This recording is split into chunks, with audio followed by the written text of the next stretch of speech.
नमस्कार, आदाब, सत श्री अकाल। मैं हूं आफरीन ज़ारा और आप देख रहे हैं सन ऑफ बंगाल न्यूज, आवाज बंगाल की। और इस वक्त की रानीगंज की बिग ब्रेकिंग न्यूज। जी हां, इस वक्त की क्या है खास खबर, आइए आपको ले चलते हैं रानीगंज की तरफ।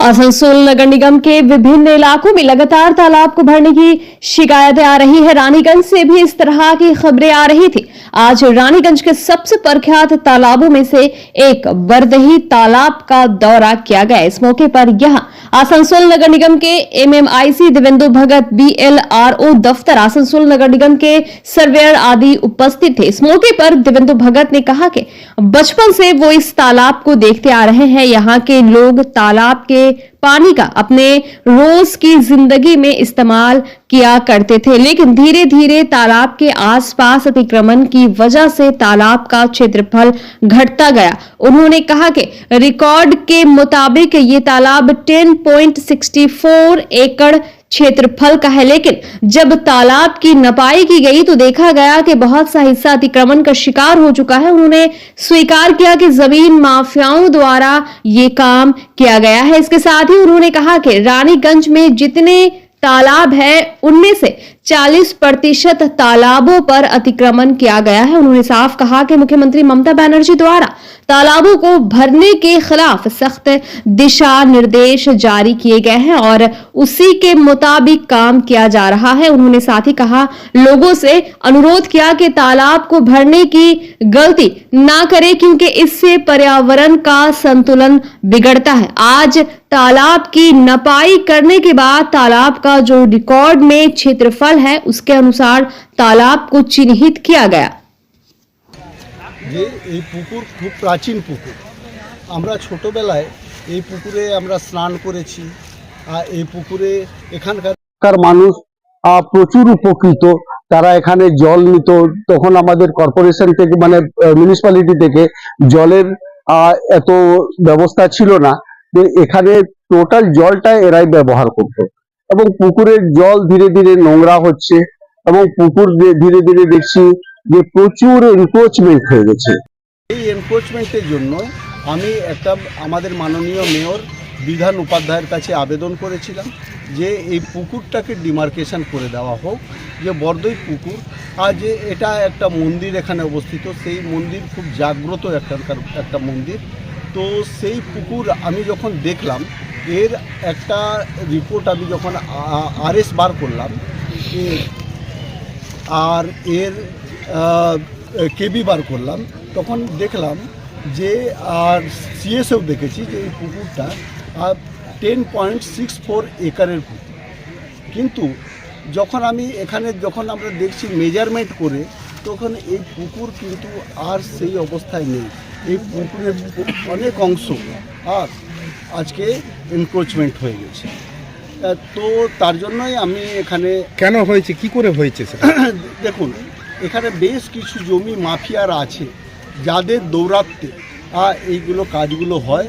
আমি এর আগে কর্পোরেশনের কাছে আমি বলেছি যে আজকে রানীগঞ্জের মধ্যে 40% অ্যাবাভ পুকুর কিন্তু ভরাট হয়ে গেছে, জলাশয় কিন্তু কমে যাচ্ছে। আর জলাশয় যদি না থাকে তাহলে আমাদের পরিবেশের ভারসাম্যটা কিন্তু নষ্ট হয়ে যায়। তো সেই জলাশয়কে প্রত্যেকের কাছে আমার আবেদন, জলাশয়কে আপনারা ব্যবহার করুন, জলাশয়কে কখনো বোঝাবার চেষ্টা করবেন না। আর জলাশয় যতই থাকবে আমাদের একটা পরিবেশের ভারসাম্য ঠিক থাকবে। এইটাই আমার আবেদন। আজকে আমাদের আসানসোল কর্পোরেশন থেকে আমাদের যারা সার্ভেয়ার আছেন তারা এসছেন, আমাদের বিএলআর অফিস থেকে আমাদের আরআইরা এসছেন, সবাই মিলে।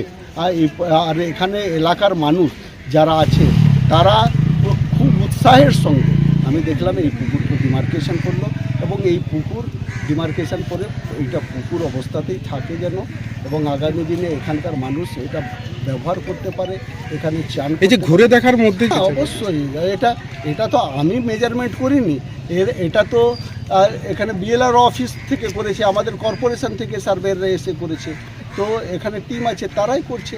তো তারাই তো মেজারমেন্ট করে সঠিকভাবে বার করলো। এই মেজারমেন্টও টিআই মেশিন দিয়ে হয়েছে। এখন কি চাইছেন?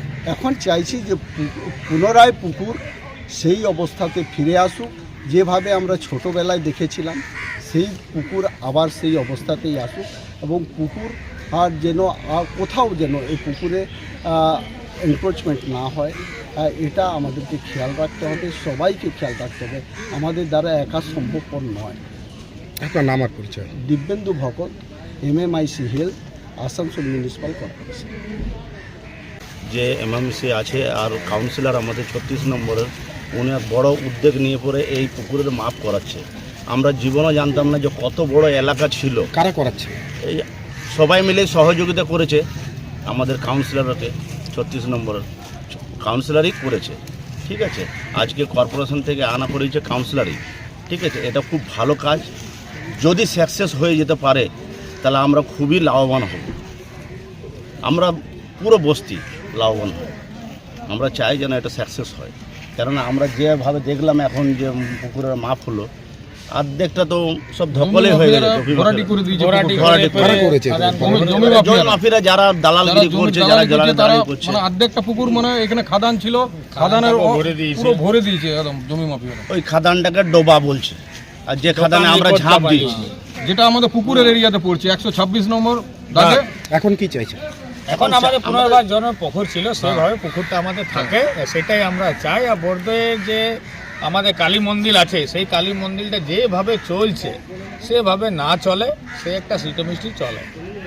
কি নাম আপনার? আমার নাম অজিত রুদ্র, সারডাঙ্গা মুচিপাড়া বাসিন্দা। सन ऑफ बंगाल के माध्यम से हर खबर आप तक सबसे पहले पहुंचाई जाती है। सन ऑफ बंगाल जहां यूट्यूब, फेसबुक और वेबसाइट हर जगह पे है। हमारे यूट्यूब पे आप देखिए सन ऑफ बंगाल की खबरें। इसके अलावा सब्सक्राइब कीजिए, फेसबुक पे जाइए, फेसबुक पेज को फॉलो कीजिए। इसके अलावा हमारे वेबसाइट पर भी जाकर आप देख सकते हैं हर तरह की खबरें सबसे पहले। जी हाँ, हमारा वेबसाइट है www.sonofbengal.in। धन्यवाद।